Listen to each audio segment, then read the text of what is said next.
Then, more relevant to you, I'm thinking let's first read about um, the about Imperial Germany, and then perhaps also about Otto von Bismarck, and um, and then we'll go back to the Otto von Bismarck video, going over some quotes that he had, which were pretty interesting, and then we'll go from there. Probably from there, we'll go to Russia, Ukraine. Okay, I just my interest was piqued here with knowing more about this time period, and also I know next to nothing about Imperial Germany. And also, like I mentioned this before as well, the Mearsheimer thing about how there have been four great powers that have faced the U.S. and the U.S. has defeated all of them. So Imperial Germany, Imperial Japan, Nazi Germany, and the Soviet Union. So I thought that was also very interesting, and and we went over this already. I know a little bit of the I know a little bit about the Soviet Union. I probably know, but I should know more. I know a decent amount about Nazi Germany, but I should know more. I know next to nothing about Imperial Germany and Imperial Japan. So let's learn about Imperial Germany. Does that sound good? Is that nerdy enough? More nerddom? Also, the caffeine is in it. Oh god. All right, so I don't know. It's kind of like an audiobook, except it's more dynamic, and it's lower quality probably as well. So I don't know. I really can't tell if this is actually going to be interesting to people or not. But we can try it and iterate, I suppose. So all right, let's read German Empire. It sounds scary, right? It sounds scary. Okay. The German Empire, or the Imperial State of Germany, also referred to as Imperial Germany, the Kaiserreich, as well as simply Germany. Okay, so Kaiser is like the leader, and then Reich, like the Third Reich, right? So like reign of the German Empire, something like this. I think that's basically correct. Interesting that it's a kind of combination of like leader and reign.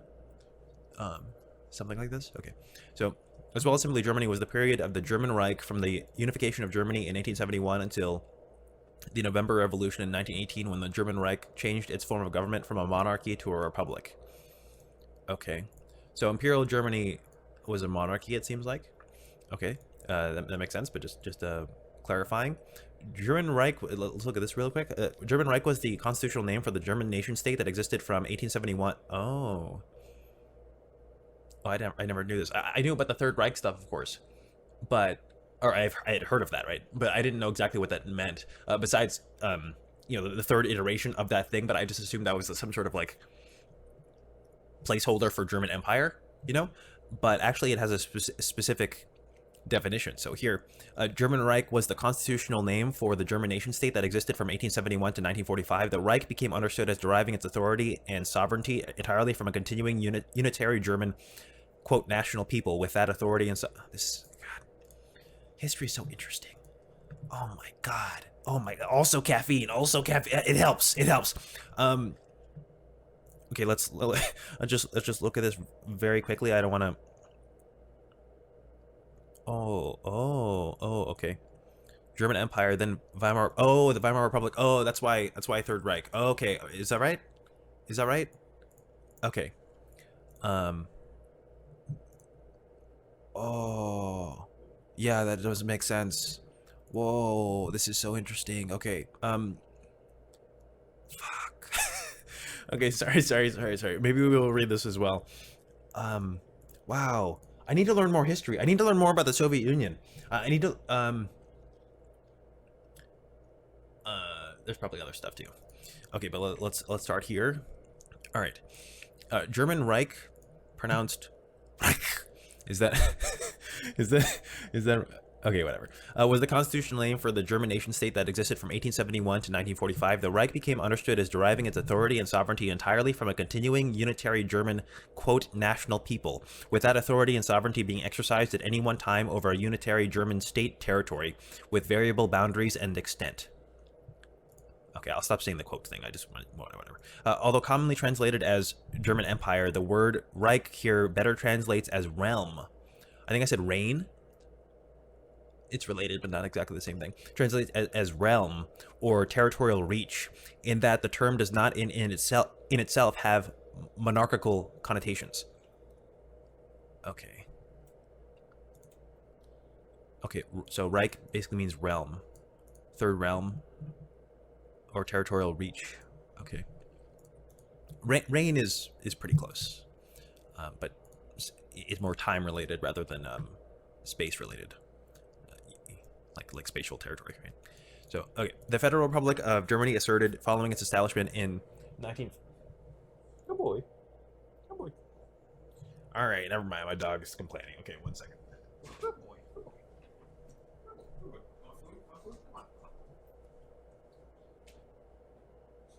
Okay, so I think we were here. The Federal Republic of Germany asserted following its establishment in 1949 that within its boundaries it was the sole legal continuation of the German Reich. Okay. And consequently not a successor state. Okay. Nevertheless, the Federal Republic did not maintain the specific title German Reich and so consistently replaced the prefix Reichs in all official titles and designations with Bundes. Okay, I've heard of this before. Bundesberg. Chancellor. I don't know what that means. Okay, hence, for instance, the Reichskanzler became the Bundeskanzler. Following German reunification in 1990, the expanded Federal Republic describes itself as United Germany, emphasizing that it does not now recognize any territories outside its united boundaries, but ever included in the former German Reich as having a valid claim to be a part of Germany as a whole. Okay. Okay, that's interesting. I've heard that, like, when we listen to DW, right, the German news organization, I hear this word a decent amount of the time, like when they're talking about government practices, but I don't know exactly what it means. So we know a little bit more here, because Reich means realm or territorial reach, so it's probably something along those same lines, except much more with much more positive connotations, right? So, because obviously Reich has like really terrible connotations now, right? Interesting. Okay, so I think let's keep going here, actually. All right. Periodization. To refer to the entire period 1871 to 1945, the partially translated German Reich is applied by historians in formal contexts, although in common English usage, this state was and is simply known as Germany, the English term German Empire being reserved to denote the German state between 1871 and 1918. Okay, the history of the nation state known as the German Reich is commonly divided into 3 periods. Excuse me. German Empire, 1871 to 1918, that's the first one. Okay, that's the one we were just reading about with Otto von Bismarck and related stuff. Okay, the second one, Weimar Republic, of course, which I see. I know. The only thing I know about the Weimar Republic, Germany, is that the economy was in shambles, like hyperinflation was occurring, and then Hitler rose to power. Like that's basically all I know. So probably I should learn more about that as well. But okay, Weimar Republic is the second one, 1918 to 1933. Then the third one is Nazi Germany, 1933 to 1945. Okay, so these are the 3 periods of the German Reich, if that phrasing is correct. Okay. All right. The name Deutsches Reich was occasionally applied in contemporary maps to the Holy Roman Empire 911 to 1806, also called Holy Roman Empire of the German Nation from the 16th century onwards, though it constituted a supranational entity extending beyond the frontiers of the German language area Sprachraum. The first attempt to establish a German empire during the 1848 March Revolution by the Frankfurt Constitution ultimately failed. It was aborted by the monarchs of the German Confederation, especially by the King of Prussia. See, so again, Prussia. What the fuck is Prussia? How does that fit into this? It's like Russia, but with a P. Is that correct, Alex? For 1500? Especially by the King of Prussia fighting German nationalism, which then was tied to the idea of popular sovereignty. Okay, it's also very interesting how these ideas like formed and evolved over time. Like we take the idea of popular sovereignty for granted nowadays, but like that was not always the case. Like that was not the assumption for like most of human history. Is certainly most of post-agricultural revolution human history. So yeah, it's just interesting. Like I guess the evolution of ideas, and perhaps especially the evolution of political ideas. Although I think the evolution of other kinds of ideas is also interesting. But all of that is super interesting. I think also I'd like to learn more about the evolution of scientific ideas. Like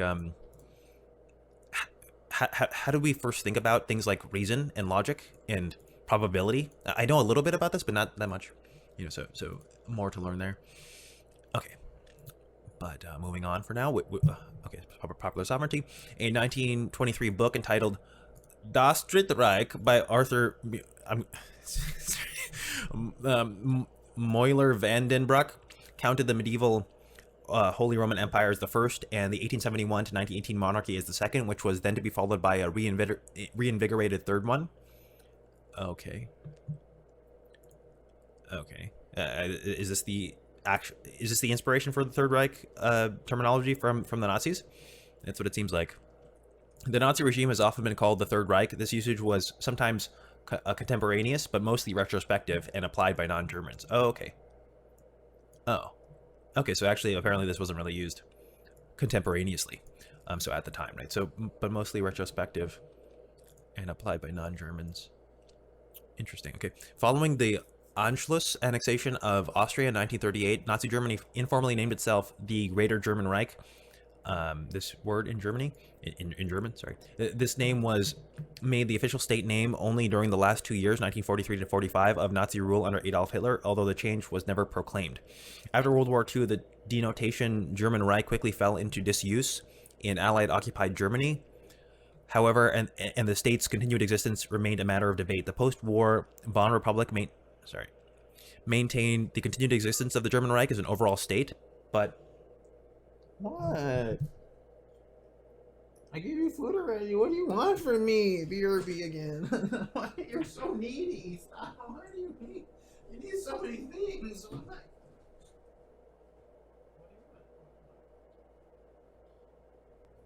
We were somewhere in the middle here. I guess we can just start from the top of this paragraph. Following the Anschluss annexation of Austria in 1938, Nazi Germany informally named itself the Greater German Reich. This name was made the official state name only during the last 2 years, 1943 to 45, of Nazi rule under Adolf Hitler, although the change was never proclaimed. After World War II, the denotation German Reich quickly fell into disuse in Allied-occupied Germany. However, and the state's continued existence remained a matter of debate. The post-war Bonn Republic maintained the continued existence of the German Reich as an overall state, but dormant, while East and West Germany continued to be divided.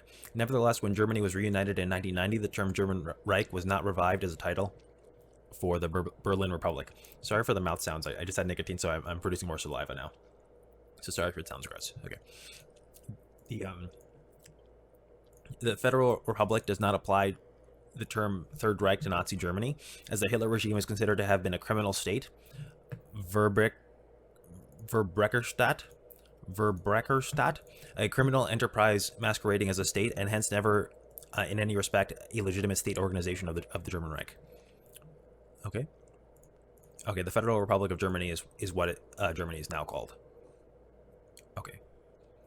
I think that's right. West Germany is the common English name for the Federal Republic of Germany between its formation on May 23rd, 1949, and the German reunification through the accession of East Germany on October 3rd, 1990. Oh. Never mind. This is specifically West Germany then, during the Cold War, basically. Okay, interesting. Okay, the difference between Reich and Empire. I guess we can read this. We should probably go a little bit faster though, so I'm gonna try to do that. Okay. The German word Reich translates to the English word empire. It also translates to such words as realm or domain. However, this translation was not used throughout the full existence of the German Reich. Historically, only Germany from 1871 to 1918, when Germany was under the rule of an emperor Kaiser, is known in English as the German Empire, Deutsches Kaiserreich in German historiography, while the term German Reich describes Germany from 1871 to 1945. As the literal translation, German Empire denotes a monarchy. The term is used only in reference to Germany before the fall of the monarchy at the end of World War I in 1918. After the unification of Germany, under the reign of the Prussian king Wilhelm I, and his chancellor Otto von Bismarck, The historic German states, e.g., Bavaria and Saxony, were united with Prussia under imperial rule by the Hohenzollern dynasty. On January 18th, 1871, Wilhelm I was proclaimed German Emperor at the Hall of Mirrors in Versailles. The German Reich was officially declared Deutsches Reich, or German Empire, explicitly harking back to the extinct Holy Roman Empire. Okay, interesting. The title German Empire was a compromise. The title German Emperor was a compromise. Wilhelm I had wanted the title of Emperor of Germany, but Bismarck refused this so as to avoid implying a claim to extended monarchical authority over non-Prussian German kingdoms. Okay. I guess, I mean, it seems like not a huge difference, but I don't understand the full context here. But you're just like, switching the phrase around, so it shouldn't be that big of a difference, I would assume, but I don't know.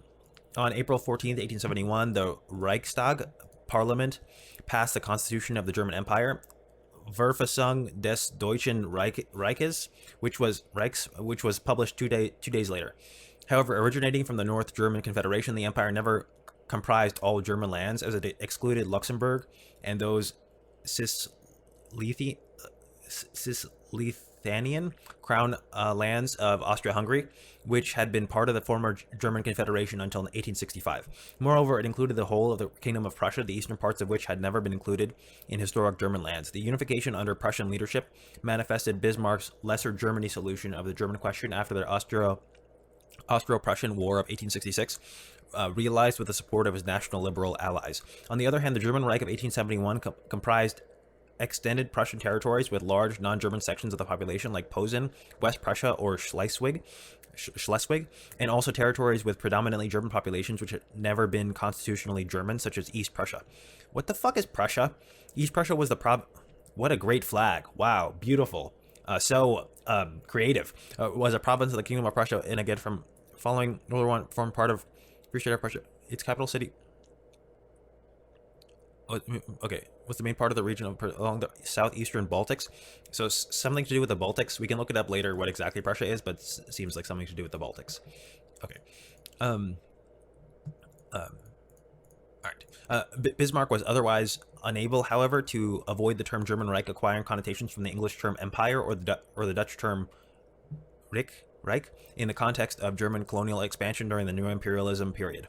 Following in the example of other European colonial empires, Imperial Germany, against Bismarck's intentions, started to rapidly acquire overseas colonies, including possessions in Africa, Oceania, and China. The Imperial German Navy underwent a rapid expansion concurrently to protect these new colonies. It was, at the same time, strong pan-Germanic political forces emerged, pressing for the borders of the Reich to be extended into a multi-ethnic German-led Central European empire, emulating and rivaling Imperial Russia to the east. Okay, but citation needed. Citation needed, bitch! Alright, so before and during the events of World War I, the German state was called an empire in English, and Wilhelm II was titled His Imperial and Royal Majesty the German Emperor. I wonder... sorry, I'm just like noticing how long this title is and how like in general royalty, like one of the markers of royalty and such, and we kind of have this today to a certain extent when you introduce people, like often when introductions for academics or whatever occurs at the beginning of some talk, there's some like long drawn out introduction. It's like, oh, they've done this thing, they've done this thing, they've done this thing, and like, oh, they're so amazing. And then, so it's not the same thing as having a long title like this, but it's related, I think. So anyway, like the psychology of having a really long title like this, I think it's kind of interesting. It's obviously a marker of status. It means that you have to, like, you're not just some normal person, right? You have all of these accoutrements and markers of like status markers of status and your position in the hierarchy.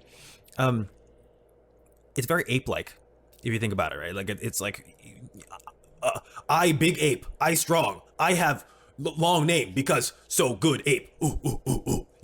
So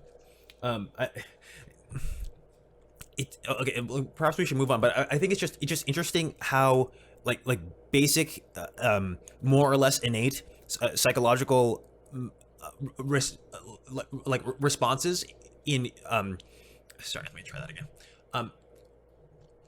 I think it's interesting how more or less innate psychological I don't know how to phrase this properly. Okay, I'll just say it and then hopefully you get what I mean, because I'm probably not going to say it optimally. It's interesting how innate psychological responses craft history or craft the course of human political structures and like science and like all the big stuff, right? All the stuff that's in the history books, because it's not just, it's not like we're just some optimally rational creature. That's not what's happening. It's like, people are putting on their A-pad, or their A-pad is constantly on, and so things like status markers of by having a really long title matters to people. So like it's actually really interesting, like how much of a driver status is for humans in general. That seems to be the case, and probably is a significant driver of both history, of history, of politics, of science, of business. A lot of these different things. Anyway, I hopefully you get what I'm trying to drive at here. I'm not, I'm clearly not phrasing it optimally. But I just think it's interesting how innate psychological responses, innate human psychological responses, end up significantly altering the course of history. Something like that. Okay, hopefully that's clear enough. We'll try to move on. All right. After Wilhelm II was titled His Imperial and Royal Majesty, the German Emperor. Okay, after the war and the abolition of the monarchy during the German Revolution of 1918 to 1919, however, when Wilhelm was forced to abdicate, the official English name for Germany was the German Reich. Reich was left untranslated and no longer referred to an empire, but instead took on the connotation of realm or state. Okay. Excuse me. German Reich was used in legal documents and English language international treaties, for example, like the Kellogg-Briand Pact and the Geneva Conventions. Okay. Apart from official documents, post-World War I, Germany was referred to as the German Reich, never as the German Empire, for example, by British politicians, and the word Reich was used untranslated by Allied prosecutors throughout the Nuremberg trials, with German Empire only used to describe Germany before it became a federal republic in 1918. All right. Reich as national people versus Reich as state territory. Okay, so the people versus the land, basically. All right. At the 1871 unification of Germany, aside from Austria, the Reich was established constitutionally as a federation of monarchies, each having entered the federation with a defined territory, and consequently the unitary nationalism of the German Reich was initially specified at Article 1 of the 1871 Constitution in territorial terms, as the lands within the former boundaries of this particular subset of German monarchies. This geographical understanding of the Reich became steadily superseded in the period up to the First World War by an understanding of the German Reich as a unitary nation-state identified with the German national people according to the principle of jus sanguinis, something like this, and drawing on the rhetoric of the sovereignty of the nation in the Frankfurt Constitution, albeit that many ethnic Germans, as with the German-speaking peoples of Austria, remained outside the national people constituting the German Empire of 1871, and also that the Empire of 1871 included extensive territories such as Posen, with predominantly non-German populations. This transition became formalized in the Constitution of the Weimar Republic, where Article 1 identifies the Reich as deriving its authority from the German national people, while Article 2 identifies the state territory under the Reich as the lands which, at the time of the Constitution's adoption, were within the authority of the German state. The identity of Reich and people ran both ways. Not only did the institutions of the German state derive their legitimacy from the German people, so too the German people derived their inherent identity and patriotic duties from their being collectively constituted as an organ and institution of the German Reich. Okay, interesting. Subsequently, the term German Reich continued to be applied both as identifying with the national people and also with the state territory, but increasingly the application of the term to the German national people came to be seen as primary. Following the Second World War, the term German Reich fell out of use in constitutional formulations, being replaced by the term nation as a whole, as applied to denote the state as a totality of the German national people, and the term Germany as a whole as applied to denote the state as a totality of German national territory. Sometimes semantics do matter. Probably this is one of those examples. Probably, yeah. Like, maybe not probably. Basically, definitely, you want to be getting away from the terminology used during Nazi Germany, right? That does make sense. It's interesting though, whatever, like the evolution of this sort of thing. I think is interesting, and the psychological. Um, sorry, I don't know how to describe this properly. Like the stuff going on in people's heads while trying to figure all of this out. That must have been kind of interesting. Guilt, shame, but also trying to start anew, and then also the kind of theory of mind that's necessary in order to properly read whether or not you should use a certain word with a certain connotation. Because in order for you to understand what the connotation is, you have to have a decent theory of mind for that to even be possible, right? So just stuff like this, like psychological mechanism type stuff, I think is interesting. Anyway, let's move on. A Nazi perspective on the Weimar Republic. The 1918-1933 Republic, which was also called the German Reich, was... Oh, wait, let me make sure my audio is okay. Okay, seems like it's okay. Hey, all right, we're good. The 1918-1933 Republic, which was also called the German Reich, was ignored and denounced by the Nazis as a historical aberration. The name Weimar Republic was first used in 1929 after Hitler referred to the period as the Republic von Weimar, Republic of Weimar, whatever, at a rally in Munich, with the term later becoming mainstream during the 1930s, both within and outside Germany. The Nazis also contemptuously referred to it as the system. Okay, interesting. End of World War II. On May 8th, 1945, with the capitulation of the German armed forces, the supreme command of the Wehrmacht was handed over to the Allies. The Allies refused to recognize Karl Donitz as Reich's president. That's not okay, whatever. Or to recognize the legitimacy of his Flensburg government, so called because it was based at Flensburg and controlled only a small area around the town. And on June 5th, 1945, the four powers signed the Berlin Declaration and assumed de jure supreme authority with respect to Germany. Mearsheimer used this phrase before. I didn't really know exactly what it meant, but he used it as in opposition to de facto. So de jure versus de facto. De facto is like by default, I think. So de jure is maybe not by default, like overtly or something, or like on purpose. I'm not sure. Actually, we could just look it up.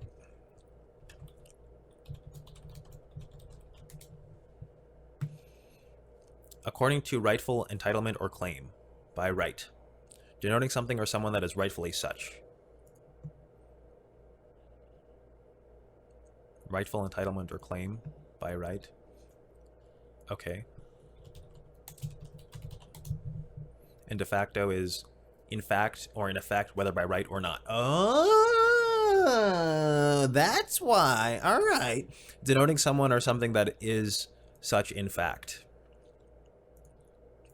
Okay, so one way of describing it, I think, if I understand it correctly, is like de jure is legally, in some sense, however you define legal. Like it doesn't have to be like legally. I just mean by like the letter of what's stated, right? Whether that letter is through law or through religious text or through some sort of contractual agreement or whatever,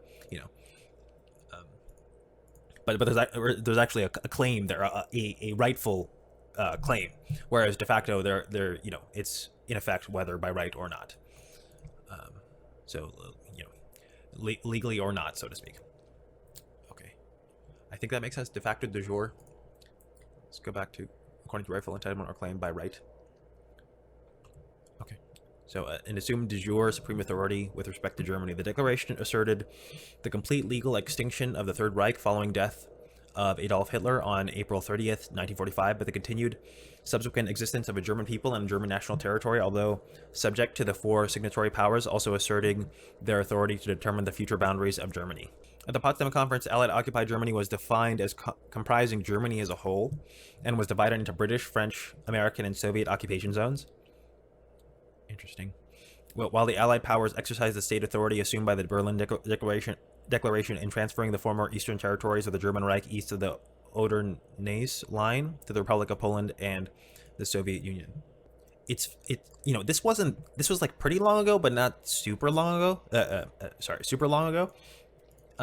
Like it was long ago it was long enough ago for us to not be super weighed down by this history in our consciousness, I think. And here I'm speaking specifically about basically like modern Germany and like how, and I think this is improving, I think, but it did seem like for a very long time Germany, modern Germany was very, felt very guilty basically about what happened here. And obviously it's understandable, but also obviously I think it's been like 80 years. Like probably we should move on at some point when like everyone that was associated with that period is dead, right? Like probably probably we shouldn't do like the sins of the father pass on to the son forever. Like that's like probably shouldn't do that at all, but certainly not forever, right? So probably let's move on. So it's been long ago to establish that I think that it's time to kind of move on emotionally. But it also wasn't so long ago, so that it makes it clear that it's still possible for this kind of thing to happen again. Like this is not like some ancient people, right? This is actually fairly recent in the grand scheme of things. And it's just interesting to note, like look what happened at the end of the war. Germany divided into British, French, American, and Soviet occupation zones. Imagine modern Germany or any modern state today being divided up in this way. Just like there was total war. This state was a like supreme aggressor, and in order to make sure that the state never does this ever again, we're literally going to take your shit over and split it up with the Allied powers. To ensure this, like to make absolutely certain that this never happens again. Like that's just, it's pretty crazy that this actually happened. And this was, within the last century. I don't know. I just think it's pretty interesting and kind of nutty. Bruh. All right, continuing. Divided Germany. I'm probably gonna have to get water soon. By the way, I'm gonna do that at the end of this article. Divided Germany. In 1973, in a review of the previous year's basic treaty between East and West Germany, the German Federal Constitutional Court, Bundesverfassungsgericht, ruled that according to the basic law of the Federal Republic of Germany, the German Reich had outlasted the collapse in 1945 and hence had continued to exist as an overall state, albeit one not itself capable of action. The court ruled that since 1949, the Federal Republic, FRG, had been partially identical with the German Reich and not merely its successor. The court further elaborated that the partial identity of the FRG was limited to apply only within its current de facto territory. See, it keeps coming up again and again. Oh my god. So by right, not by right. Okay. You have control of it either way. Here you have control of it by right. Or I think that's basically right. Okay. Okay, limited to apply only within its current de facto territory, and hence the Federal Republic could not claim an exclusive mandate for the territory of the Reich then under the de facto government of the German Democratic Republic. Identity does not require exclusivity. Okay. I'd have to go slower in order for us to like fully understand this, because what the Federal Republic is West Germany, I think. Okay, I guess we can look at it. The court ruled that since 1949, the Federal Republic had been partially identical with the German Reich and not merely its successor. Okay, so that's West Germany. Right? Yes. The court further elaborated that the partial identity of the FRG was limited to apply only within its current de facto territory, so, the territory that it has right now, and hence the Federal Republic could not claim an exclusive mandate for the territory of the Reich then under the de facto government of the German Democratic Republic. I think this is just saying that the West Germany does not have a right over East Germany. Is that all this is saying? I guess. I'm not sure if the details here super matter, but I think that's basically what the context is here, more or less. But probably we should be moving on. German Democratic Republic is East Germany. Okay. So this is just talking about like how they split up territories, or how they decided legally like who's gonna have what territory when Germany was divided. Okay, interesting. Well, I know like basically nothing about divided Germany. Fuck. Okay, let's trudge on. Identity does not require exclusivity. Okay, this is explained as being because the German Democratic Republic, okay, so East Germany, was beyond FRG, so West Germany. I'm pretty sure that's correct. authority and because the Allied powers still had jurisdiction where Germany as a whole was concerned. Nevertheless, the court insisted that within the territory of the Federal Republic, the GDR could only be considered as one de jure. God, I keep using this fucking. Like, I'm gonna have to turn my brain on like super good, like, in order for me. Nevertheless, the court insisted that within the territory of the Federal Republic, so that's West Germany, the GDR, East Germany, could only be considered as one de jure German state amongst others. So by right, could only be considered as one de jure German state amongst others. Okay, so they all have the same right to the territory, I think, is basically what this is saying. On the analogy of the pre-existing de jure German states that in 1949 had come together as the Federal Republic, and hence, like them, could never be accorded by the organs of the Federal Republic full recognition as a state in international law, even though the Federal Constitutional Court recognized that within international law that the GDR was indeed an independent sovereign state. The constitutional status of the GDR under the Basic Law still differed from that of the lander of the Federal Republic, in that the GDR had not declared its accession to the Basic Law, while the Constitutional Court maintained that the Basic Treaty was consistent with the GDR declaring its accession at some time in the future in accordance with its own constitution, and hence the court determined that in recognizing the GDR as a de jure German state, okay, by right, the Basic Treaty could be interpreted as facilitating the reunification of the German Reich, as indeed it eventually did, so long as any de jure German state remained separated from the rest. The German Reich could continue to exist only in suspension, but should the GDR be reunited with the Federal Republic, so East Germany reunited with West Germany, did I get that correct? Yes. Federal Republic is West Germany. Okay. GDR is East Germany. Okay. But should the GDR be reunited with the Federal Republic, the Reich would once more be fully capable of action as a sovereign state. Okay, so again, probably this isn't super matter. This is basically like the court ruling of some German federal like some important court in Germany in 1973. Probably this is not super relevant for nowadays, but kind of interesting to see how they adjudicated all this and tried to figure out how exactly to divvy this up in a fair and legal way.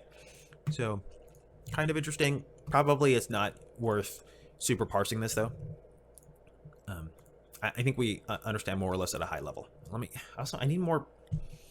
One second. I need more brain juice.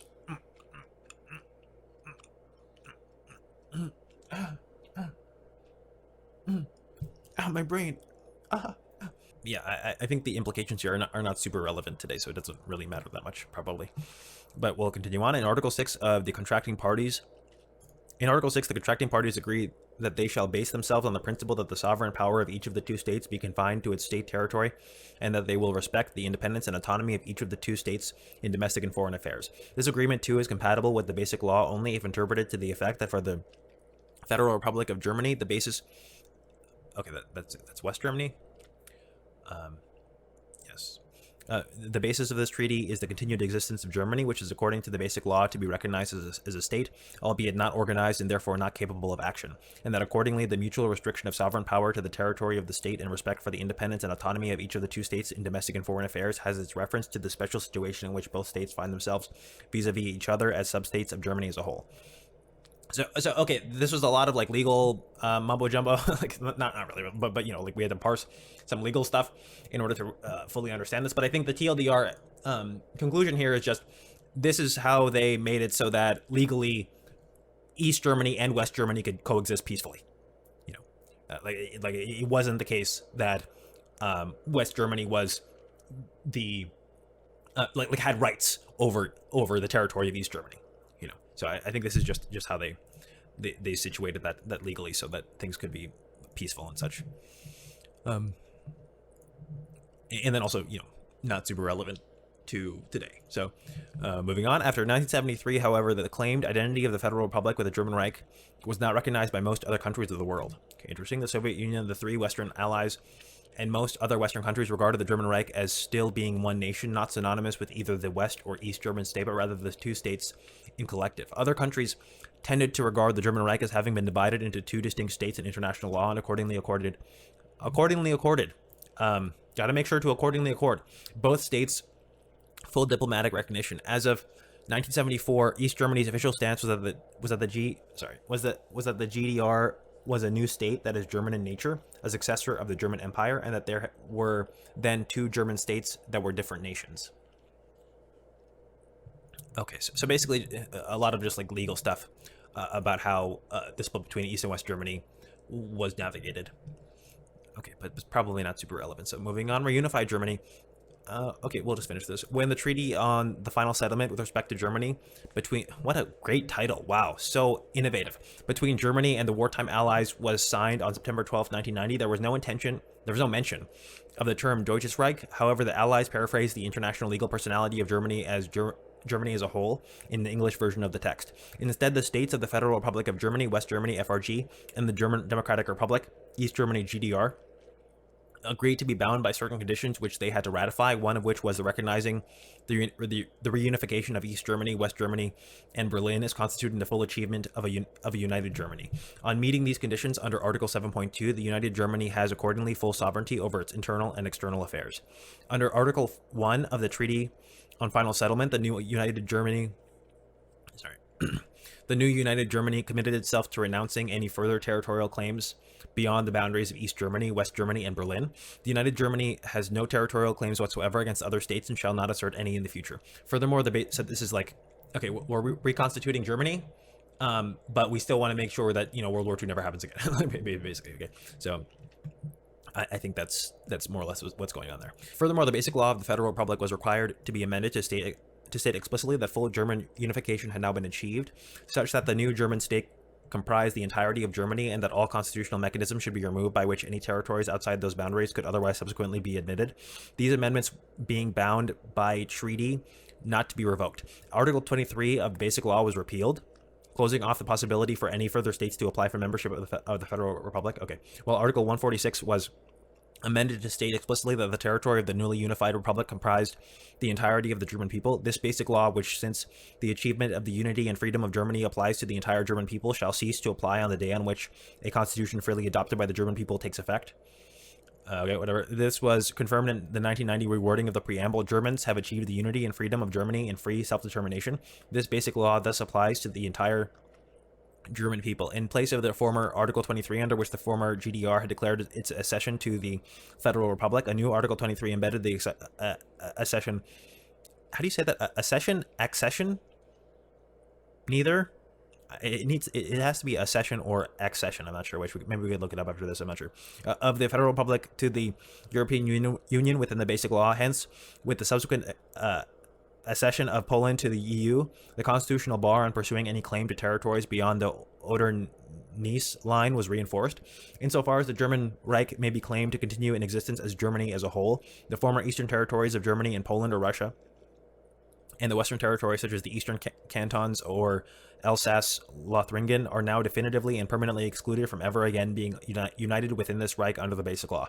Hence, although the GDR had, by the Volkskammer's declaration of accession to the Federal Republic, initiated the process of reunification, the act of reunification itself, with its many specific terms and conditions, including the fundamental amendments to the Basic Law required by the Treaty of Final Settlement,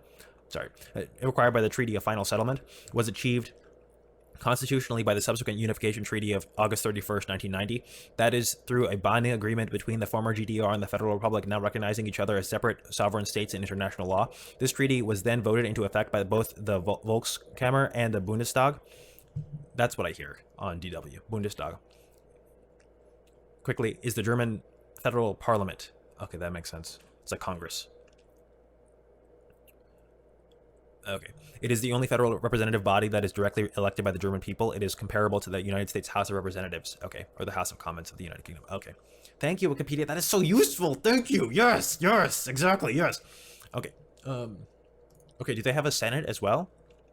Or do they only have that for a legislative body? Question.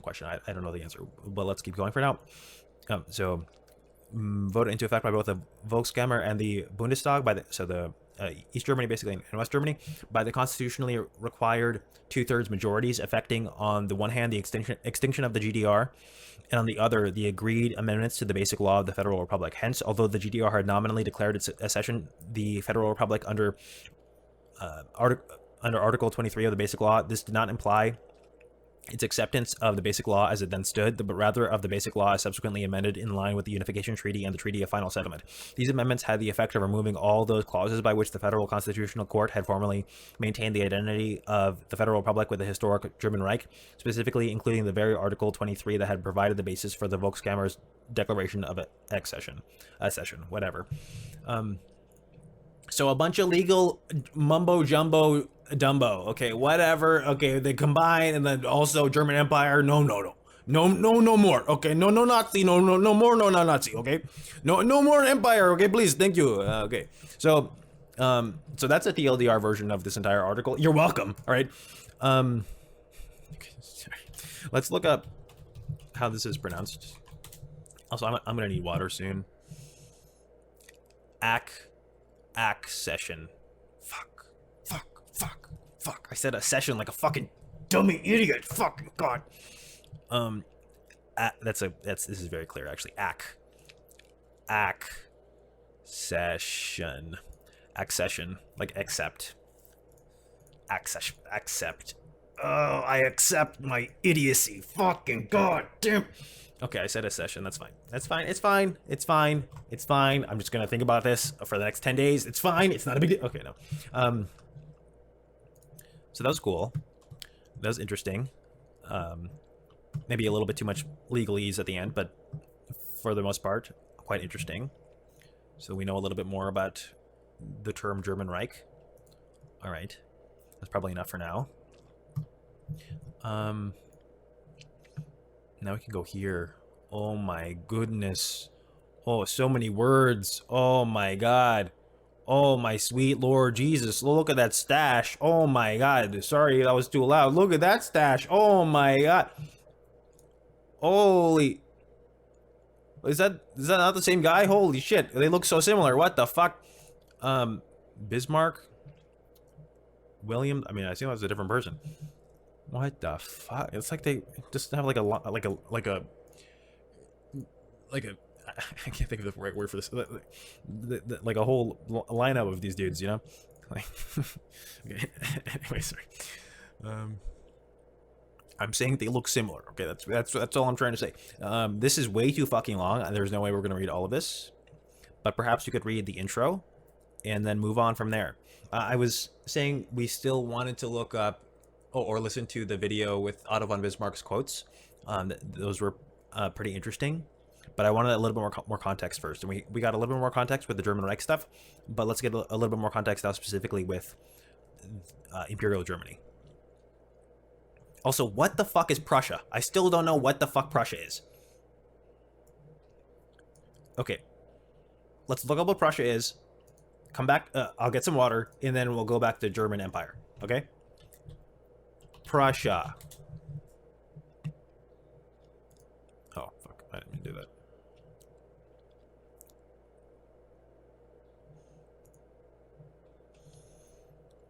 Okay.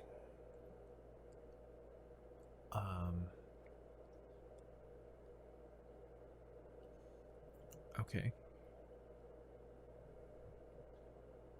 So going east to the Baltics, I think.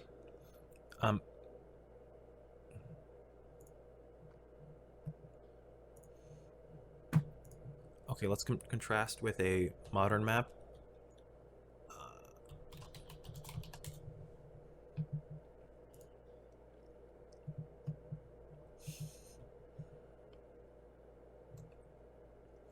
Deutschland.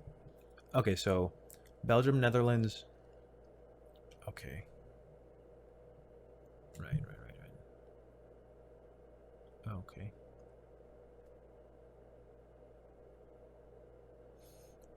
So basically from Germany all the way east here to the Baltics as well. Okay.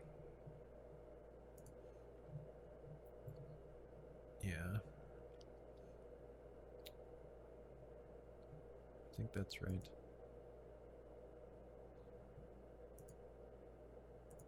Danzig?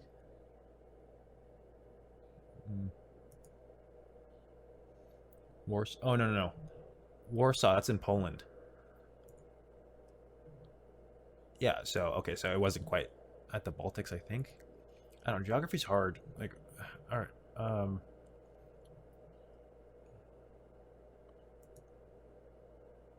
So maybe it only went to here, actually. So not quite at the Baltics, I think. Odensk? It's not on this map. Okay, sorry. But it seems like it's Baltic Sea. It's just slightly east of Sweden. So, oh wait. I'm confused now. Does it include the Baltics or not? Baltic Sea. It looks like a small amount of the Baltics, I think. Like maybe here. Maybe a little bit of Lithuania. Okay, whatever. Okay. But we have the basic overlay. So basically, it's Germany, including a little bit to the north and to the east. Okay. That's good enough. All right, let me get some water. There's so much shit. Like, how am I supposed to know all this? Holy fuck. And then there's like the former Yugoslavia, and like fucking that was a bunch of shit as well. Like, and then there's all these other things too. It's not like that's it. Oh, huh. Interesting. So.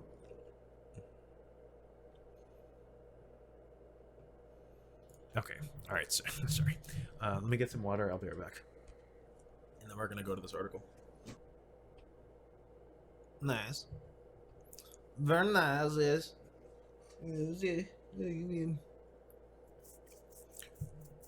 God with us. Everyone always thinks God's with them. It's never God with the other guy. It's always God with us, and then the other people are heathens. We're the holy people. Yeah, that seems realistic. Humans are weird. So there was both this widespread belief in a deity, right, in God, which so already step one, like the premise is irrational, right? So before you even get to any sort of next supposition or whatever, you're already off to a bad start. And then next is, this fictional deity is on our side, but clearly not on on the other guy's side, or on the side of our enemies. I mean, so then obviously again this is like even given the reality of a god, this is unrealistic and hypocritical and self-serving and incredibly biased and obviously not exportable to the outside world, and obviously conflict making as well, and especially in the context of, well, I mean, this wasn't really relevant at the time, but it's certainly relevant now, especially in the context of nuclear weapons. Probably not the best move, like probably going to end poorly for everyone if we had this kind of mentality of like, we're the good guys, you're the bad guys, and we have some sort of holy right to do whatever we want to you.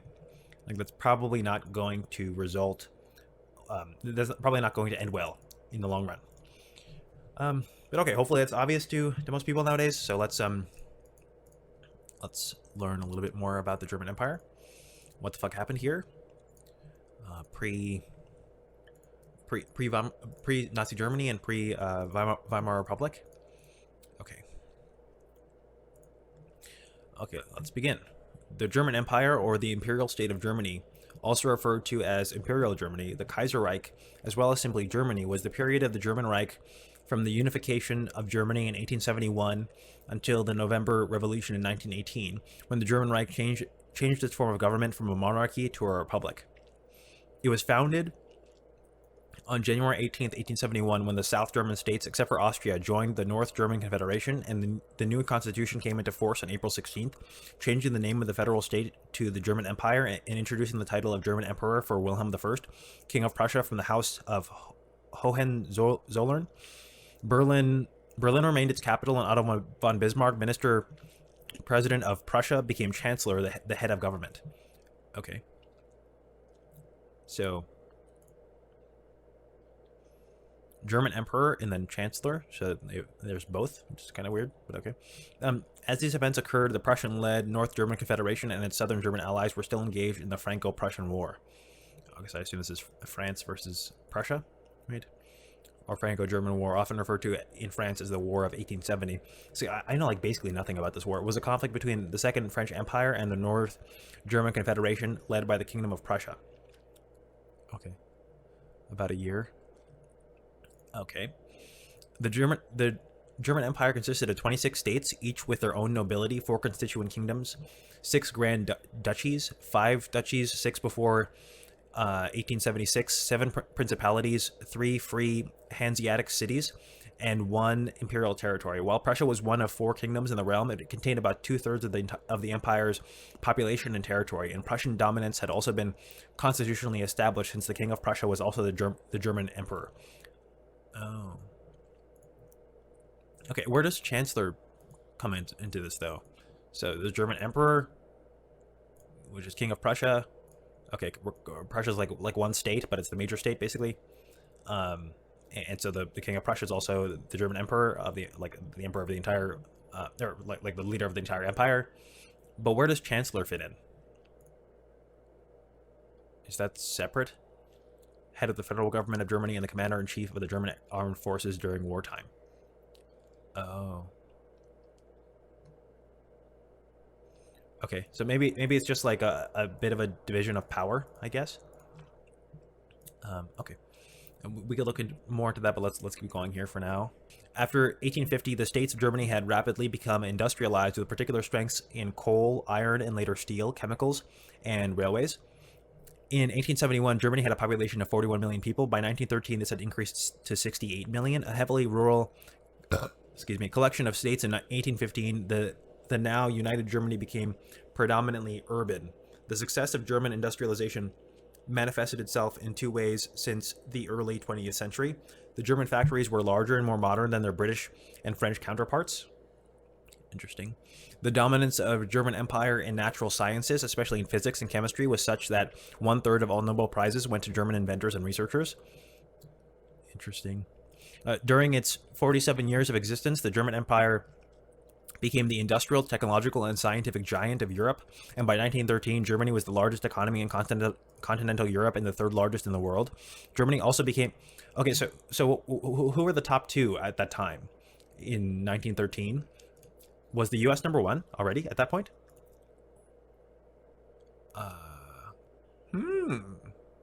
Wow. Really?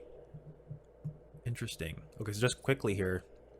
Okay, here's 1913. Oh, second was China. Interesting. Really? Germany was 3rd. Okay, whoa. What? It's so interesting, too. We'll go back to the German Empire Wikipedia page quickly, but just look at, you know, the rise and fall of empires, basically. The rise and fall of nations. I think there's if I remember correctly, there's a really good What If Alt Hist YouTube video on this topic. But check it out, like Germany, or Japan, like kind of, I mean, it's still good, right? But not top tier. And then all of a sudden, whoa, dude, like fucking number 3, bitch. And then, well, you know, we're still good, but it's no longer on the rise. And then similarly, you know, like China, clear number 1 here apparently. And then falling. And then back up at the top. Always still up there, though. And then Germany. Where's Germany? I think... Well, Prussia. Okay. Prussia. Okay. Rising. And then still near the top, but clearly not top tier anymore. And then falling down to 7th in a 2030 forecast. And then India's not even... Oh, no. India's number 2 in 1820? Oh, wow. Okay, interesting. So you see a lot of... like, for the most part, you see a lot of the same names, which is interesting. And the U.S... I mean, another story to tell here is just the dominance of the U.S. over the last 100 years or so. Because, you know, kind of like decent spot, of course, in 1820, but not one of the big boys. Then rising, and by the turn of the century, clear number one. So GDP, purchasing power parity in millions of 1990 international dollars. Okay, so yeah, clear number one by 1913. Actually, like literally double number two, more than double at that point, which is pretty insane. Wow, actually, like triple in 1950. Still double in 1973. Then China's like, whoa, bro, we got rid of that Mao shit. Okay, we're still here. Okay, we're back, right? And now all of a sudden it's incredibly competitive in these, you know, a huge jump in these 30 years, for China, and then of course forecasted for China to be significantly ahead of the U.S. by 2030, which is pretty interesting. So yeah, just really fascinating chart here, actually. Wow. I hope we can navigate this properly. I hope the Thucydides Trap thing doesn't actually end up happening, or like, you know, like the negative implication of the Thucydides Trap. You know, that whenever there's a rising power that supersedes a falling power, war is very likely. You know, like hopefully that is not actually what happens here. So, God willing, I suppose. All right, so back to German Empire. I'm parched. Sorry. Okay, so where were we? Oh yeah, okay, here, that's why I went to this. Okay, so continuing, in 1871, Germany had a population of 41 million people. By 1913, this had increased to 68 million. Sorry, we're on this line, actually. During its 47 years of existence, the German Empire became the industrial, technological, and scientific giant of Europe, and by 1913, Germany was the largest economy in continental Europe and the third largest in the world. Germany also became a great power. It built up the longest railway network of Europe, the world's strongest army, and a fast-growing industrial base. Starting very small, in 1871, in a decade, the Navy became second only to Britain's Royal Navy. After the removal of Otto von Bismarck by Wilhelm II in 1890, the empire embarked on Weltpolitik, a bellicose new course that ultimately contributed to the outbreak of World War I. Okay. From 1871 to 1890, Otto von Bismarck's tenure as the first and to this day longest-serving chancellor was marked by relative liberalism, but it became more conservative afterward. Broad reforms and the Kulturkampf marked his period in the office. Late in Bismarck's chancellorship, and in spite of his earlier personal opposition, Germany became involved in colonialism, claiming much of the leftover territory that was yet unclaimed in the scramble for Africa.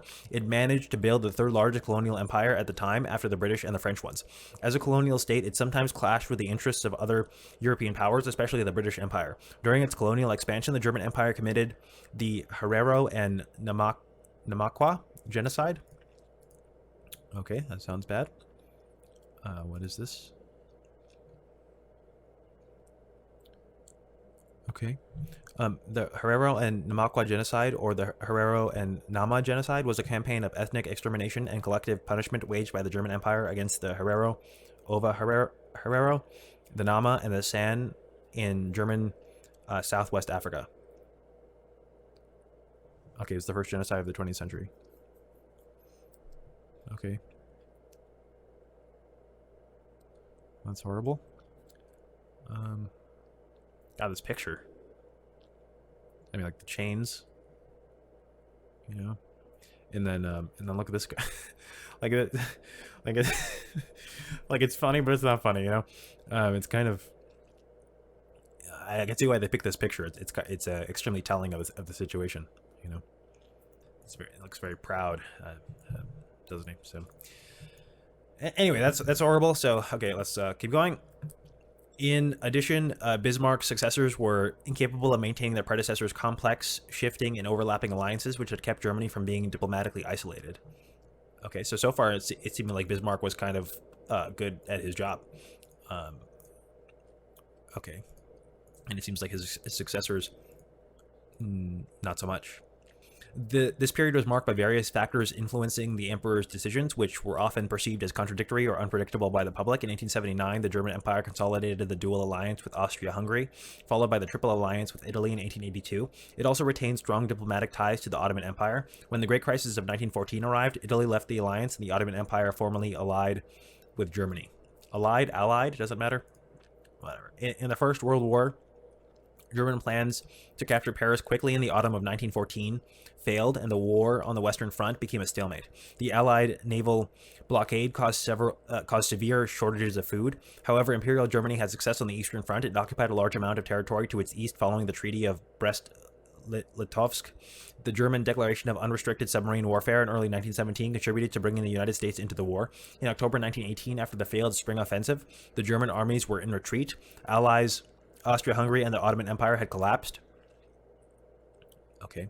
And Bulgaria had surrendered. The empire collapsed in the November 1918 revolution with the abdications of its monarchs, which left the post-war Federal Republic to govern a devastated populace. The Treaty of Versailles imposed post-war reparation costs of 132 billion gold marks, around US $269 billion or 250 billion euros in 2019, or roughly US $32 billion in 1921. Okay, that's a lot. As well as limiting the... Wow, wait. I just realized $270 billion in modern money, basically. Yeah, that's quite a lot. That's almost all of Ethereum right now, in market cap, just for reference. It's... okay, so it's like 2/3 of Walmart, which is kind of a lot. You know, Walmart's pretty big, so okay, that seems like a lot of money. Okay, as well as limiting the army to 100,000 men and disallowing conscription, armored vehicles, submarines, aircraft, and more than 6 battleships. The consequential economic devastation, later exacerbated by the Great Depression, as well as humiliation and outrage experienced by the German population, are considered leading factors in the rise of Adolf Hitler and Nazism. Excuse me. Wow, this is so interesting.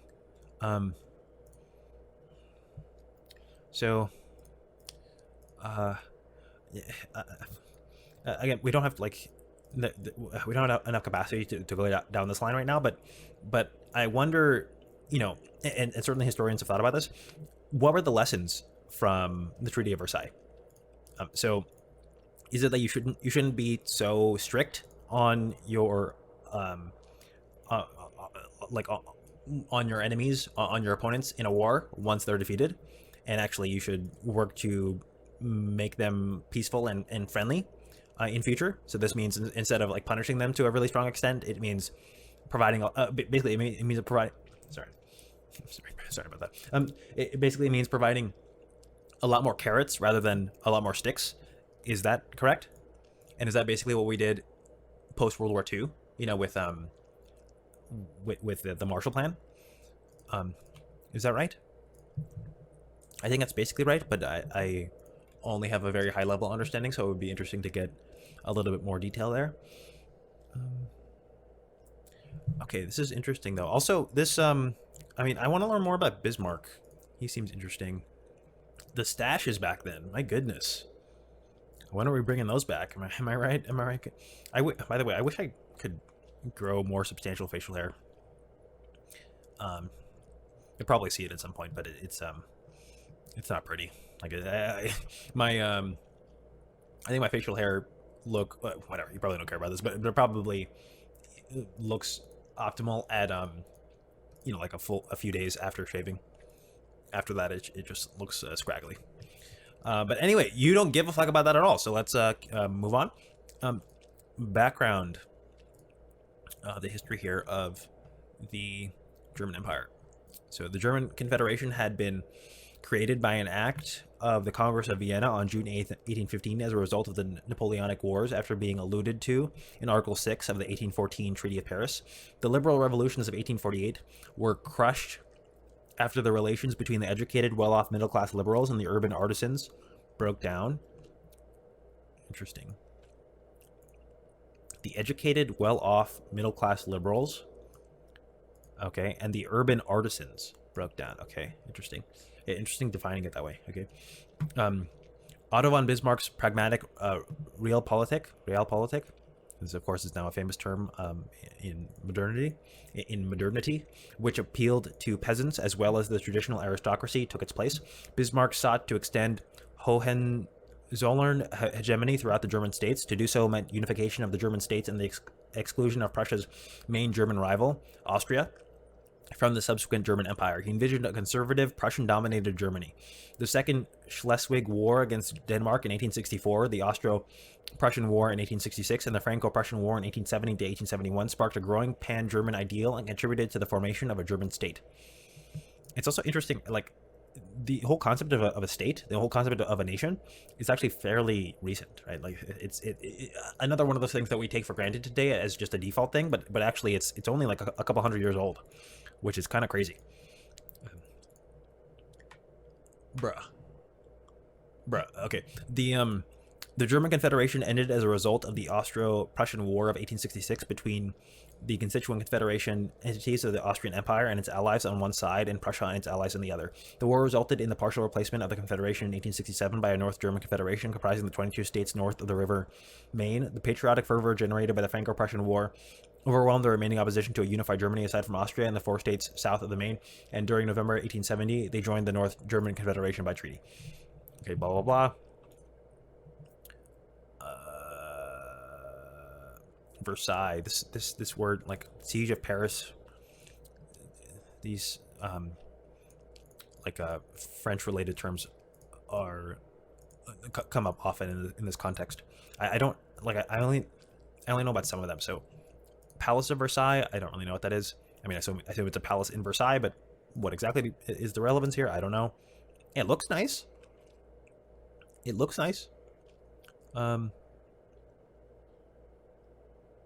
Okay.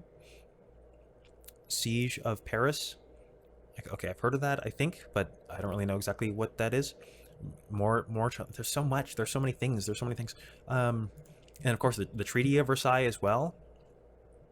We know about that, though, more or less. It's basically, like, it was very harsh. Post World War One treaty or agreement that was very harsh on Germany, essentially, and probably contributed to the rise of Nazism and Adolf Hitler, as this says here. So, all right. I don't know if like this is a little bit too much right now. I think. I guess we could read about this Bismarck era. I also want to. So after we're done with this page, because I feel like we're going to be done pretty soon, I want to look up nationalism and see if what I said was accurate, which I think it was like broadly accurate, but I'm not sure if it's entirely accurate. Like, when was the first nation state? I'm actually not entirely sure. Excuse me. And it depends exactly how you define it. So I don't know. We can go to the nationalism page and see what it says.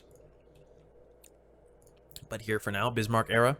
Bismarck's domestic policies played an important role in forging the authoritarian political culture of the Kaiserreich. Less preoccupied with continental power politics following unification in 1871, Germany's semi-parliamentary government carried out a relatively smooth economic and political revolution from above that pushed them along the way towards becoming the world's leading industrial power of the time. Bismarck's revolutionary conservatism was which seems like an oxymoron, of course, but okay, was a conservative state-building strategy designed to make ordinary Germans, not just the junker elite, more loyal to the throne and empire. According to Kees van Kersbergen and Barbara Viss, his strategy was granting social rights to enhance the integration of a hierarchical society, to forge a bond between workers and the state so as to strengthen the latter, okay, to maintain traditional relations of authority between social and status groups, okay, and to provide a countervailing power against the modernist forces of liberalism and socialism. Interesting. Okay, Bismarck created the modern welfare state in Germany in the 1880s and enacted universal male suffrage in 1871. He became a great hero to German conservatives, who erected many monuments to his memory and tried to emulate his policies. Okay, interesting. So it seems like a complicated history with Bismarck. I mean, it seems, very likely some of the stuff that he was promoting was bad. Like if it is true that he played an important role in forging the authoritarian political culture, the Kaiserreich. That seems bad, right? That makes sense. At the same time, it's complicated because enacted universal male suffrage. I mean, that would be viewed usually as liberal, right? Modern welfare state, that would be viewed usually as liberal and also good, and same thing, also good here, right? And then also earlier on in the article, it said something about how his successors weren't as skilled in navigating alliances, and this is part of why World War I happened. So it seems like in foreign affairs he was also skilled. So it's complicated, right? And then also the quotes that we're hearing, or that we were hearing, and we're going to hear again in that video from Bismarck, actually were pretty good. You know, those quotes were pretty, at least from what we heard. We only heard a couple of them, but they were pretty good. So I guess I don't know. It's complicated. A lot of history is complicated. Almost no one, maybe literally no one, right? But I'm not gonna die on that hill. Okay, but certainly almost no one is wholly good or wholly bad. You know, it's in the vast majority of cases it's complicated. Okay, foreign policy. Okay, I actually do want to read about this. Foreign policy. Bismarck's post-1871 foreign policy was conservative and sought to preserve the balance of power in Europe. British historian Eric Hobsbawm concludes that he remained undisputed world champion at the game of multilateral diplomatic chess for almost 20 years after 1871, devoting himself exclusively and successfully to maintaining peace between the powers. This was a departure from his adventurous foreign policy for Prussia, where he favored strength and expansion, punctuating this by saying, "The great question of the age are not settled by speeches and majority votes. This was the era of 1848 to 49, but by iron and blood." Bismarck's chief concern was that France would plot revenge after its defeat in the Franco-Prussian War. As the French lacked the strength to defeat Germany by themselves, they sought an alliance with Russia, which would trap Germany between the two in a war, as would ultimately happen in 1914. Bismarck wanted to prevent this at all costs and maintain friendly relations with the Russians, and thereby formed an alliance with them and Austria-Hungary, the Dreikaiserbund, League of Three Emperors. Dreikaiserbund, okay. In 1881, the alliance was further cemented by a separate non-aggression pact with Russia called Reinsurance Treaty, which was signed in 1887. During this period, individuals within the German military were advocating a preemptive strike against Russia. Something's never changed, right? Like people within a government advocating for some sort of preemptive strike. Okay. Anyway, but Bismarck knew that such ideas were foolhardy. He once wrote that the most brilliant victories would not avail against the Russian nation because of its climate, its desert, and its frugality, and having but one frontier to defend, and because it would leave Germany with another bitter, resentful neighbor. See, as far as I can tell, that's just very smart. It does seem to be, and like this is kind of famous or infamous or whatever. You know, it seems like pretty much every single time a power or tries to invade Russia, they fail, right? It's generally speaking, it just seems very, very, very difficult to invade Russia, but probably because of all the reasons stated here. Climate, desert, frugality. Okay, like probably we wouldn't use this sort of terminology today, but perhaps there's something to this. And having but one frontier to defend, so yeah, that as well. Okay, so interesting. And this is also like a smart observation or insight from Bismarck here. Yeah. Meanwhile, the Chancellor remained wary of any foreign policy developments that looked even remotely warlike. In 1886, he moved to stop an attempted sale of horses to France because they might be used for cavalry, and also ordered an investigation into large Russian purchases of medicine from a German chemical works. Bismarck stubbornly refused to listen to George Herbert Munster, ambassador to France, who reported back that the French were not seeking a revanchist war and were desperate for peace at all costs. Okay. Bismarck and most of his contemporaries were conservative-minded and focused their foreign policy attention on Germany's neighboring states. In 1914, 60% of German foreign investment was in Europe, as opposed to just 5% of British investment. Okay. Most of the money went to developing nations such as Russia that lacked the capital or technical knowledge to industrialize on their own. The construction of the Baghdad Railway, financed by German banks, was designed to eventually connect Germany with the Ottoman Empire and the Persian Gulf, but it also collided with British Interesting. Okay. With British and Russian geopolitical interests. Conflict over the Baghdad Railway was resolved in June 1914. Many consider Bismarck's foreign policy as a coherent system and partly responsible for the preservation of Europe's stability. It was also marked by the need to balance circumspect defensiveness and the desire to be free from the constraints of its position as a major European power.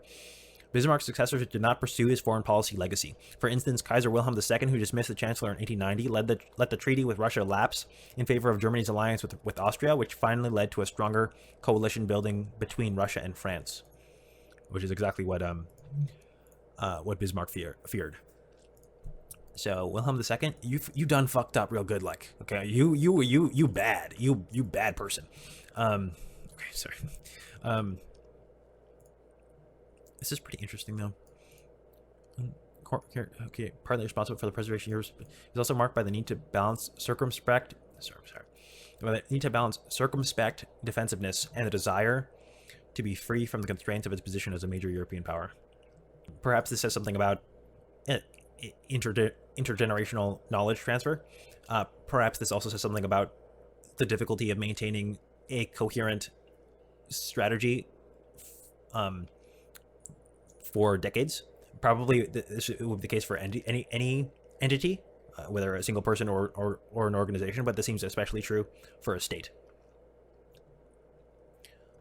And perhaps, more evidence in some sense for Hananiah's a theory that basically of the grand illusion of the illusion of grand strategy, I think is what he calls it. Although he's talking about the U.S. context, but probably it could be extrapolated to at least a certain extent in other contexts as well. Although it's a bit complicated, because it could also be that Wilhelm II did have a grand strategy. It was just a bad one. That's also possible. So anyway, whatever. But at the very least, I think it's evidence for it being difficult to maintain the same coherent and effective strategy over decades. Which makes sense. Let's look up the Hananiah book, so I get the title right. Public Choice Theory and the Illusion of Grand Strategy. Okay, there we go. All right. Okay, is that it for now on this? It's already noon. I should probably eat food. We still haven't gone back to the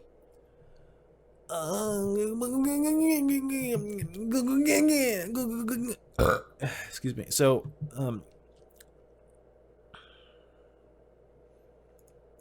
okay, this is interesting. Antisemitism. Antisemitism was endemic in Germany during the period before Napoleon's decrees ended the ghettos in Germany. It had been religiously motivated, but by the 19th century, it was a factor in German nationalism. In the popular mind, Jews became a symbol of capitalism and wealth. Okay. On the other hand, the constitution and legal system protected the rights of Jews as German citizens. Anti-Semitic parties were formed, but soon collapsed. Okay. So it seems like anti-Semitism roots ran fairly deep, although my understanding is this was pretty prevalent throughout Europe. It wasn't just a German thing at the time, right? So why are German words so long? Guys, you can make spaces. Like, it's fine. You could just make it 2 words. Or even 3, like this could be 4 words, like what the fuck? Okay, 1 second. So let's be quick, okay? Let's I always say this and then I'm really slow, sorry, because I there's so many interesting things. It's hard to just speed by it, but let's go to nationalism and see when the first nation state was. When the first nation state was created. And then let's go to the Bismarck quotes. And then I think we're going to end it at that point. I think we have enough. Mainly we're going here to get further context for the Bismarck quotes, and also because I was just curious. And so we looked at the German Reich, we looked at the German Empire, Imperial Germany, and we can have a little more context about who Bismarck was. So we can go to the quotes. But I also want to tie the knot on nationalism as well, and see when the first nation state occurred. This is probably fine.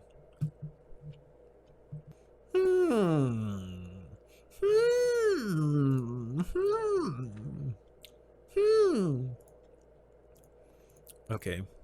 Okay, I guess let's start here because I mostly just want to know when it first happened. So I guess let's start here.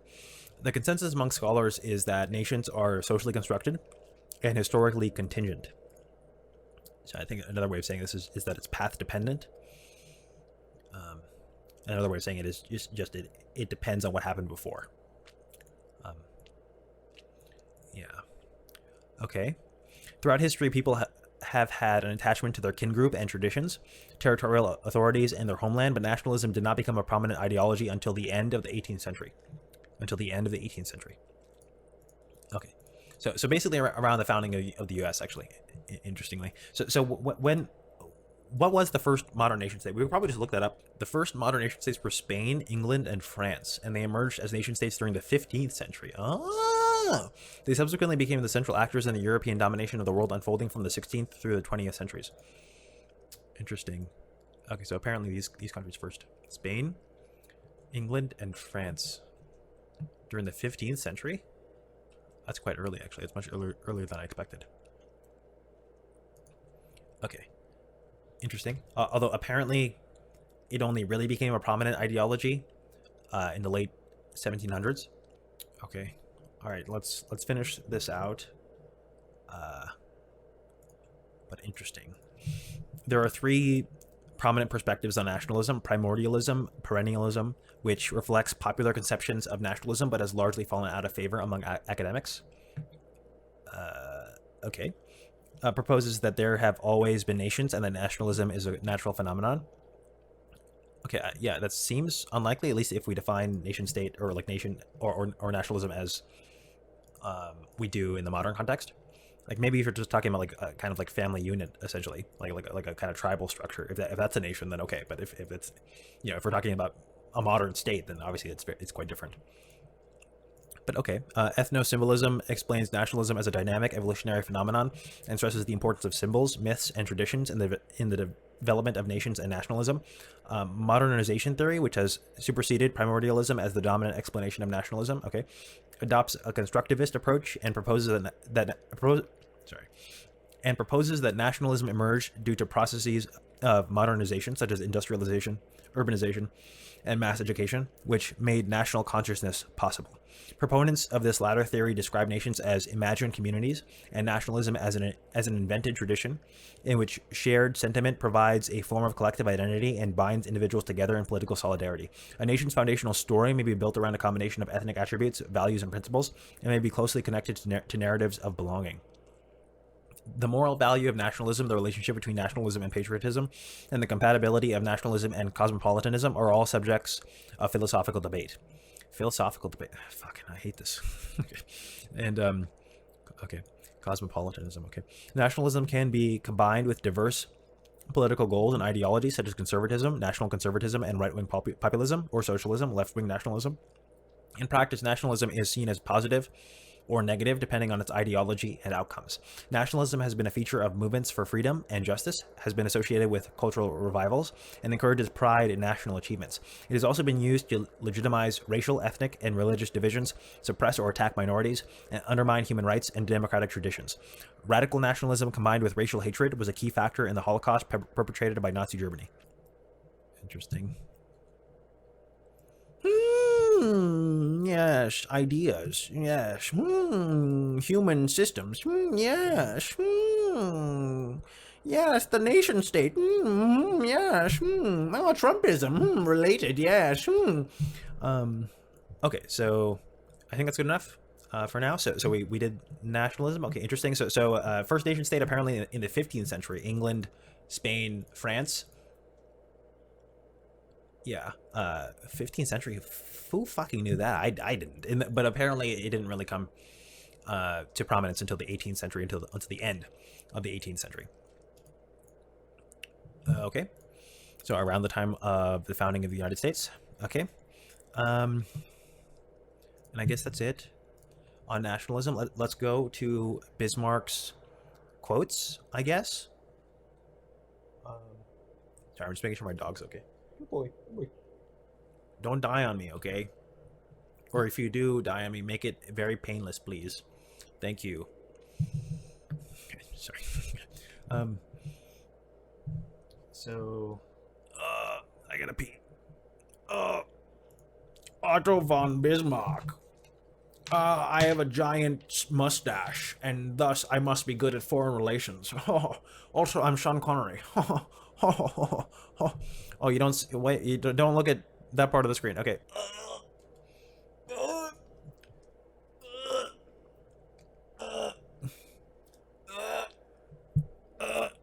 Oh God.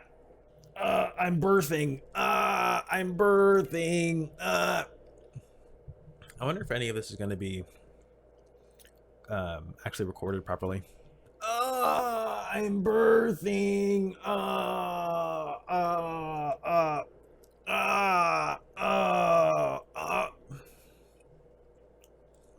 Damn it. Damn it. I just wanted to, it was supposed to be fast. No. I'm still birthing. No, please, God. This is like waiting at the DMV. Oh, God. Please, Jesus. Oh boy. There we go. Jesus fucking Christ. I'm gonna urinate on myself. People never lie so much as before an election, during a war, or after a hunt. Only a fool learns from his own mistakes. The wise man learns from the mistakes of others. We live in a wondrous time in which the strong are weak because of their scruples, and the weak grow strong because of their audacity. Okay, we said this off stream, but I'll just repeat it here. So, TLDR, I think it's really interesting how this quote could be applied to so many different time periods, right? Like certainly people would say this, many people would say this about our current time period, and probably, I assume that this sort of quote would be applicable in the vast majority of for the vast majority of human history, or at least people like thinking this, like whether or not it's actually true. So I just think it's interesting that it could be so widely applicable. It seems like, it's so appropriate to your particular time. I mean, that's how he's phrasing it here. It's as if it's really particular to his specific time and place. But maybe not. Maybe it reflects some sort of something deep about human nature. Or maybe it just reflects the fact that as you get older, you get more curmudgeonly, and and you start complaining about what's going on nowadays. I don't know, hard to say. Interesting quote though. Man cannot control the current of events. He can only float with them and steer. When you want to fool the world, tell the truth. Preventive war is like committing suicide out of fear of death. That's still so applicable today. Oh my God, that's super applicable to the current Russia-Ukraine crisis. Because there are motherfuckers in the U.S. who are like, we should get into a preemptive war with Russia. We need to do this now before they go to the Baltics, before they go to Poland, etc. Because we're already in World War III. It's already happening. We need to do this now before it escalates. And that's essentially a preventive war. And just as this mustache guy said, over a century ago, it's like committing suicide out of fear of death. I'm trying not to be so loud with the mic. It's like committing suicide out of fear of death. I mean, it's fucking idiotic. Well, we're gonna get into a nuclear war eventually, so might as well get into one now. What kind of fucking it's stupid. Okay. Also, the assumption is false that we're automatically going to get into this major war in future. There's a possibility of this. There's a non-negligible probability of this happening. But to then make the probability go from like 1% or whatever it is, whatever, I assume it's like relatively small, to 100%, because because you assume that it's going to be at 100% probability in the future. It's just stupid. It's a misunderstanding of what our goals are here, and it's a misunderstanding of probability. It's a misunderstanding at every fundamental level that I can think of. Oh, my dog laughed because I was yelling. I'm sorry. Oh, you're so cute and small. Okay. But yeah, again, another relevant quote nowadays. That's fucking crazy. Okay.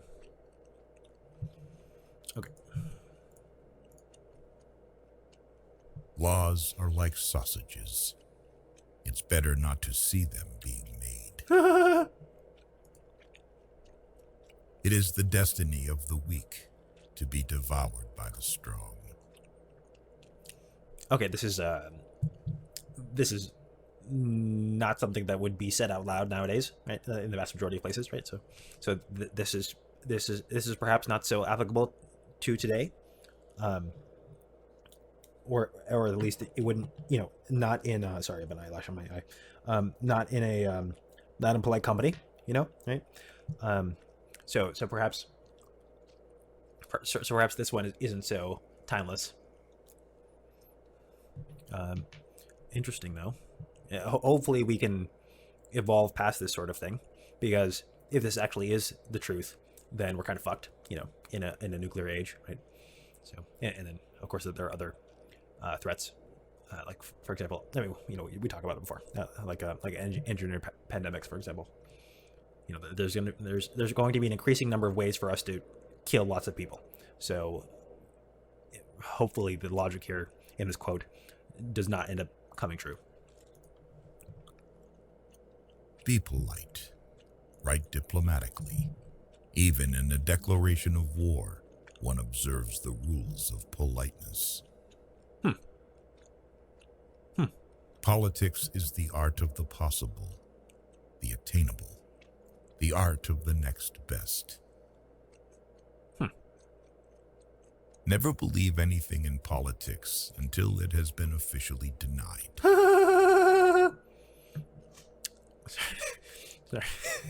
Sorry. I can't help it. Politics is not an exact science. Hounds follow those who feed them. The great questions of the day will not be settled by means of speeches and majority decisions, but by iron and blood. The main thing is to make history, not to write it. Political judgment is the ability to hear the distant hoofbeats of the horse of history. Oh, that one's kind of cool. So kind of like where history is flowing. Interesting.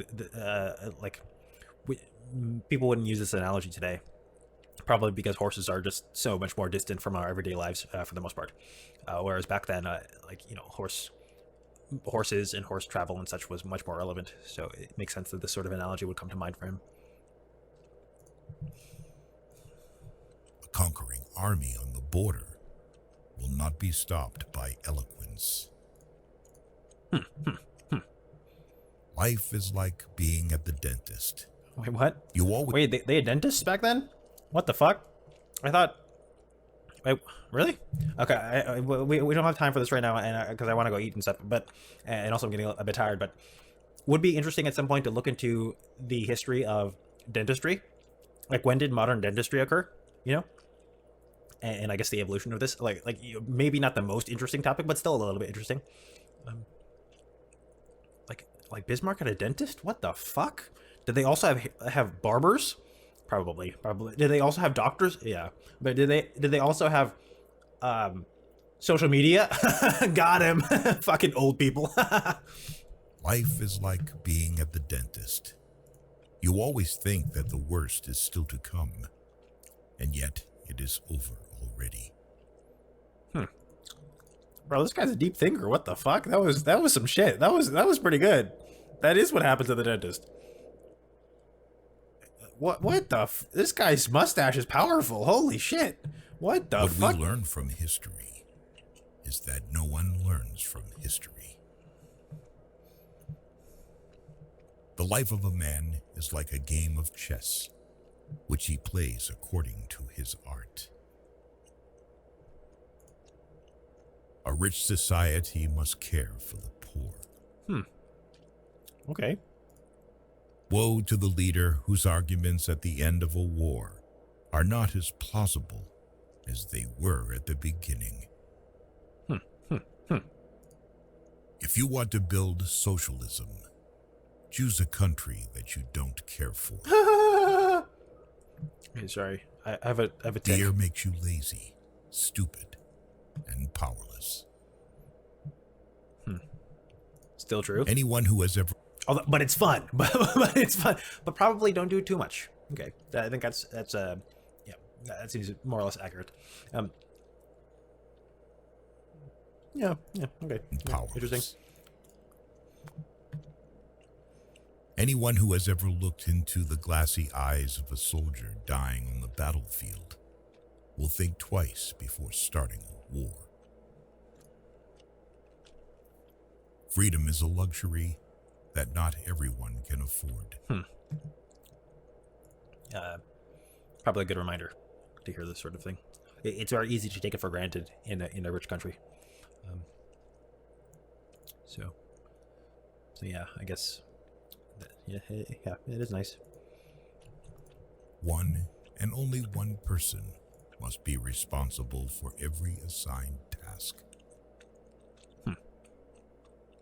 With bad laws and good officials, it is quite possible to rule the country.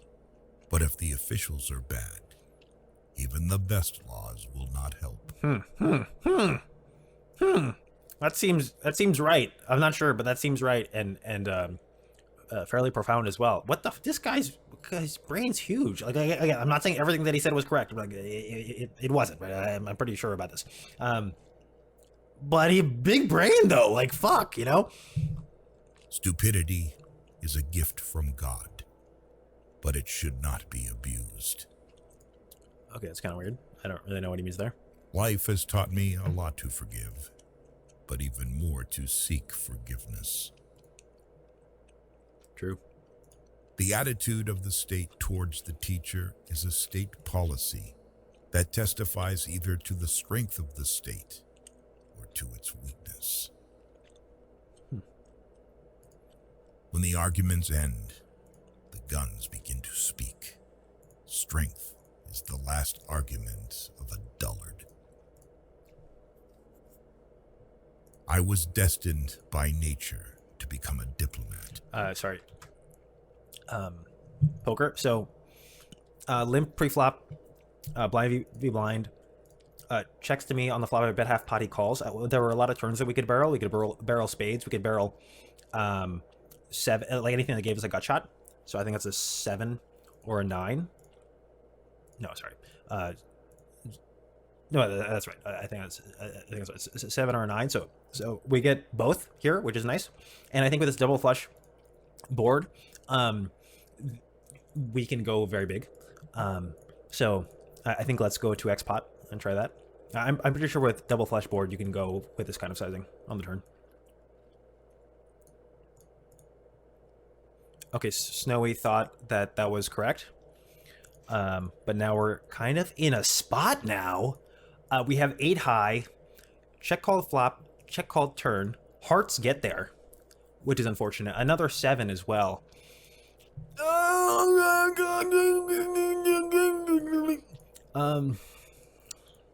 We block a straight 8-9. We unblock hearts, unfortunately. Called pre-flop. I mean, he has hearts here. He has 10x. He has jack x. Probably jack x is going to call another bet. Probably 10x is going to fold. We unblock. I don't know. I'm not actually. We have 8 high though. On the other hand, so with 8 high, just go for it. I guess. Again, not entirely sure what's optimal here. But I think we're gonna try to get a 10 to fold. I don't know. It seems kind of dumb. I'm not sure what to do here. Sorry, 1 second.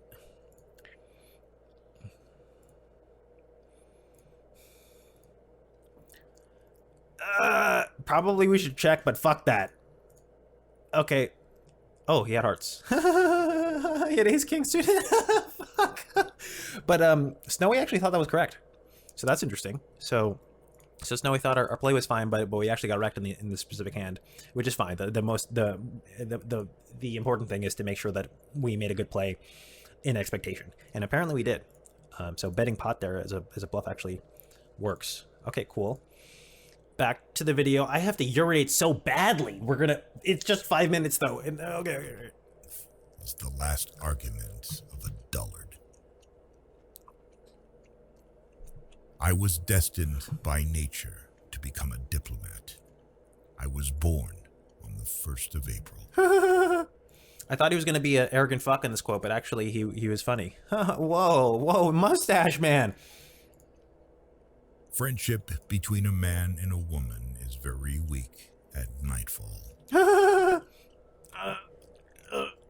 strong are always right.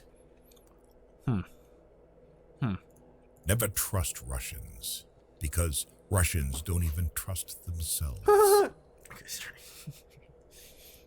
The government should not hesitate. Once having chosen the road, it must, without looking back, to the right and left, go to the end.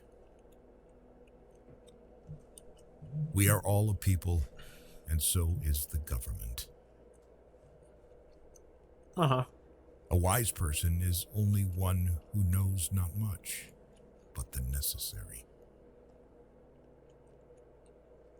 Even a victorious war is an evil that must be averted by the wisdom of the nations. With a gentleman, I am always a gentleman and a half. And with a fraud, I try to be a fraud and a half. Avoid people who try to diminish your ambitions. When you say you agree to a thing in principle, you mean that you have not the slightest intention of carrying it out in practice. Sorry, I have to pee so badly I can't do this. Always beware of building castles in the air. These buildings are the easiest to build, but the hardest to destroy. All treaties between great states cease to be binding when they come in conflict with I'm the sorry, I struggle really for gotta existence. I gotta go.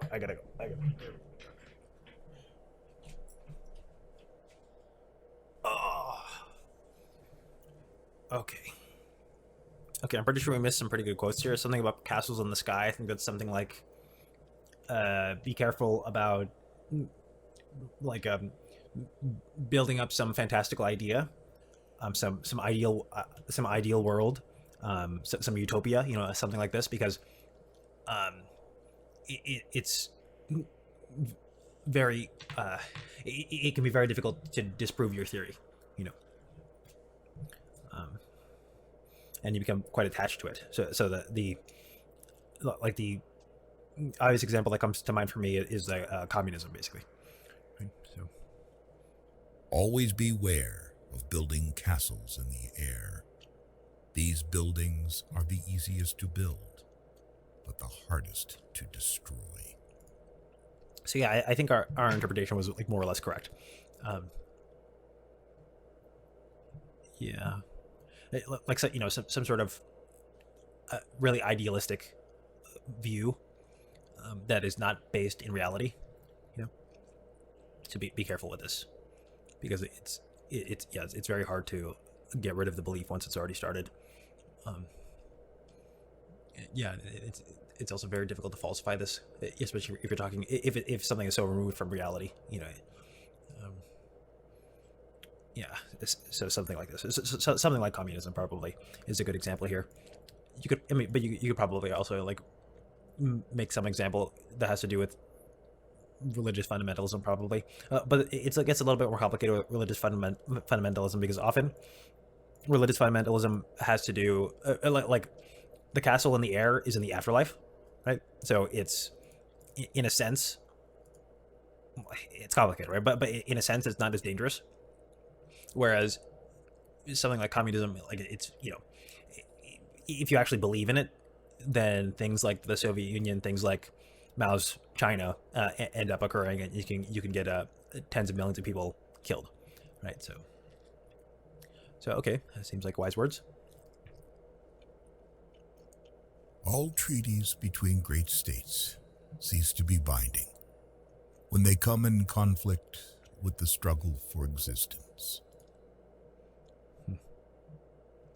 Fools say that they learn by experience. I prefer to profit from others' experience. The statesman's task is to hear God's footsteps marching through history and to try to catch on to his coattails as he marches past. Great men have great dogs. A really great man is known by 3 signs: generosity in the design, humanity in the execution, moderation in success. We Germans fear God, but nothing else in the world. A little that worked out, right? That sort of mentality worked out. else in the world.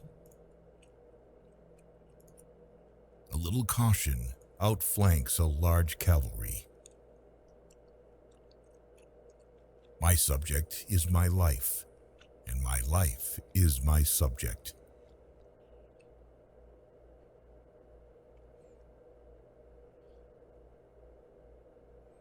Yeah. Okay. My life is my subject. I'm accustomed to paying men back in their own coin. Better pointed bullets than pointed speeches. Show me an objective worthy of war, and I will go along with you. Beware of sentimental alliances, where the consciousness of good deeds is the only compensation for noble sacrifices. You can see how he was the originator of realpolitik, or whatever, realpolitik, and realism in general. Realism in international relations, because a lot of the things that he's saying here are very coincident with the realist view. And by the way, for what it's worth, I think the realist view is essentially correct. Anyway, it's a longer discussion that perhaps we can have later, but let's just finish with the video and then finish off the stream so that I can eat some food.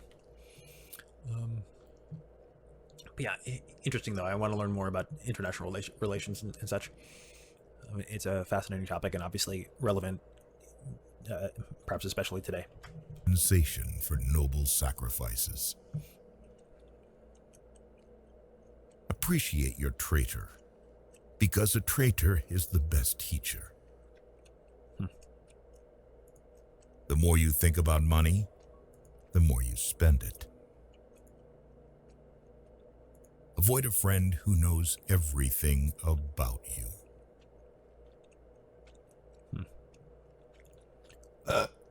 Excuse me. Sorry. Okay, that was pretty interesting. If you're an HR A lot of leader,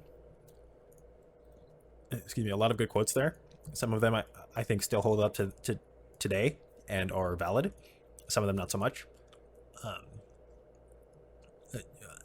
Again, interesting and clear why he was the originator of realism in international relations. That makes sense. Overall, like, fascinating quotes. Clearly big brain, certainly big mustache. So yeah, interesting. All right, GG's. Talk to you later. I need a sign off. What's my sign off gonna be? Ta-ta for now. Until next time. GG's, no rees.